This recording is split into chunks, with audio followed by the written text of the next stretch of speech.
and money go together. Loved her since I first met her. Hey, what up? It's Mike. So I'm with Jad here, and he's going to show me his professional home theater speakers right here. These are 21-inch woofers, and I'm going to let him tell us about them. So unfortunately, they're not powered at the moment, so we can't demo them. But I will tell you a little bit about what they are and what they can do.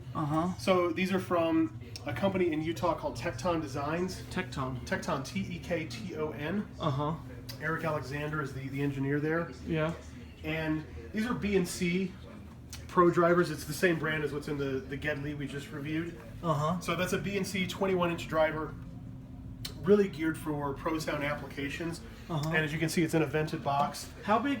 Do you know how long that port is? I actually don't. It feels like probably around 10 to 12 inches. Now, you know what this kind of reminds me of? An aero port. Yeah, it's got a little bit of a flare, at least on the inside. The back isn't flared. They're fairly small. The woofer is obviously very large. It's huge. But they're actually pretty easy to live with, and I don't have the specs on them, but they're about 20 inches deep.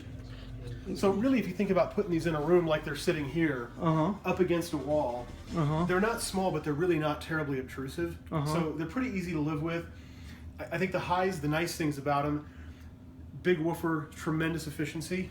And how efficient are these? I believe they're around 95 dB at 1 watt. Wow, that's pretty nice. So very, very efficient, really musical. With the surface area of a 21, it requires very little excursion. Nice. So with low excursion, you get low distortion. So how much did you ever know exactly how much excursion this one of these could get? That I would have to go back and research. These are not super high excursion drivers. I think maybe half an inch max. More than that. I think mechanically they have close to 30 millimeters. Oh, okay. But I think in terms of a linear stroke, it's more like 15 or 18 millimeters. Nice. So a decent amount of excursion. Definitely not on par with the super subwoofers that are out there today. Yeah.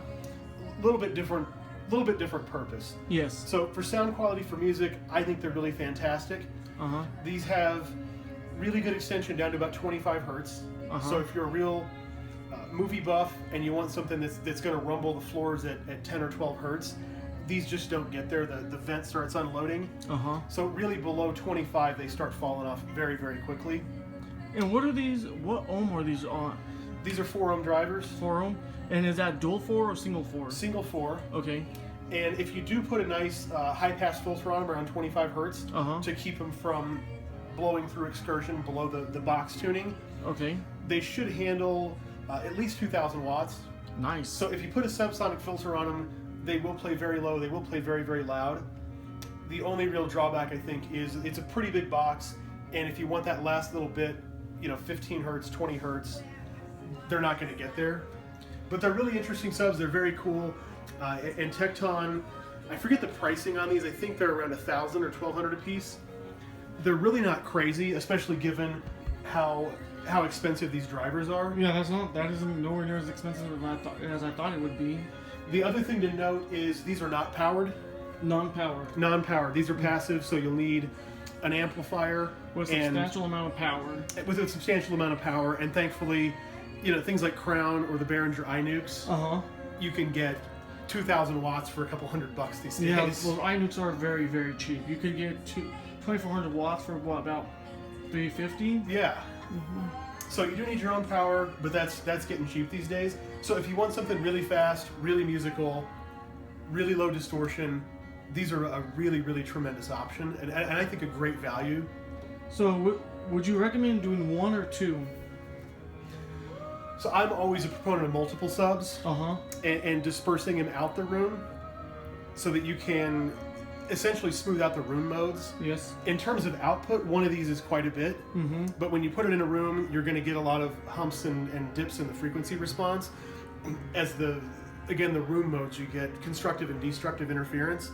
So if you could take a couple of these and not set them side by side like they're sitting here right now, but get them in different parts of the room, so that they're hitting different room modes, I think with 2 of these you could get a fairly flat response.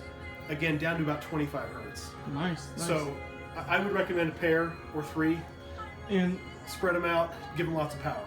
How does it sound with the both of them at full power? Does it sound like like a movie theater, or does it sound like car audio? How would you describe the sound at full tilt? I think probably closer to a theater. It doesn't have the low end extension you're going to get in a car, and almost more like a concert. When you see the live venues and they're running large, efficient speakers, and they really have that impact. Yes. The dynamics that you get by having high efficiency. So I think these are almost more like concert speakers. Got it. All right, cool. So, yeah, stay tuned, and we'll have to hear these in the future. Thanks for watching.